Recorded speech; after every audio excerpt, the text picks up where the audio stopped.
शकुनी। महाभारत का ही एक और चरित्र है शकुनी। शकुनी को कपट और धोखेबाजी का प्रतीक माना जाता है। वह कहता है, अगर हम मान लें कि वह भगवान है तो इससे क्या फर्क पड़ता है। आखिर भगवान कर क्या सकता है। भगवान बस अपने उन भक्तों को खुश कर सकता है जो उसकी पूजा करते हैं और उसे प्रसन्न रखते हैं। होने दो उसे भगवान, लेकिन मैं तो उसे बिल्कुल पसंद नहीं करता। जब आप किसी को बिल्कुल पसंद नहीं करते, तब भी आपको उसकी प्रशंसा करनी चाहिए। राधा, कृष्ण की बचपन की सखी और प्रेमिका राधे, उनको बिल्कुल अलग तरीके से देखती थी। राधा कौन थी? एक साधारण सी गांव की लड़की जो दूध का काम करती थी। लेकिन राधा के नाम के बिना कृष्ण का नाम अधूरा माना जाता है, क्योंकि कृष्ण के प्रति उनमें अत्यंत श्रद्धा और प्रेम था।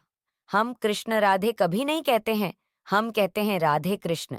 एक साधारण सी गांव की लड़की इतनी महत्वपूर्ण हो गई जितने कि स्वयं कृष्ण, और कहीं कहीं तो वे कृष्ण से भी ज्यादा महत्वपूर्ण हो गई हैं। कृष्ण के बारे में राधा कहती है, कृष्ण मेरे भीतर हैं। मैं कहीं भी रहूं, वे हमेशा मेरे साथ हैं। वे किसी के भी साथ रहें तो भी वे मेरे साथ हैं। गरुड़ के पुत्र वेंतेय गोमांतक पर्वत पर रहने वाले गरुड़ध्वज के पुत्र थे।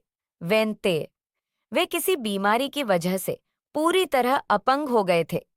जब वे कृष्ण से मिले तो उनकी बीमारी पूरी तरह ठीक हो गई और वे अपने दम पर चलने लगे। वे कहते हैं, मेरे लिए तो कृष्ण भगवान हैं। कृष्ण के चाचा अक्रूर कृष्ण के चाचा अक्रूर एक बुद्धिमान और सज्जन पुरुष थे। उन्होंने कृष्ण के बारे में अपनी सोच को इस तरह बताया है, इस युवा बालक को देखकर मुझे लगता है मानो सूर्य, चंद्र, तारे सब कुछ उसके चारों तरफ चक्कर काट रहे हों। जब वो बोलता है तो ऐसा लगता है मानो कोई शाश्वत और अविनाशी आवाज सुनाई दे रही हो। अगर इस संसार में आशा नाम की कोई चीज है तो वह स्वयं कृष्ण ही है।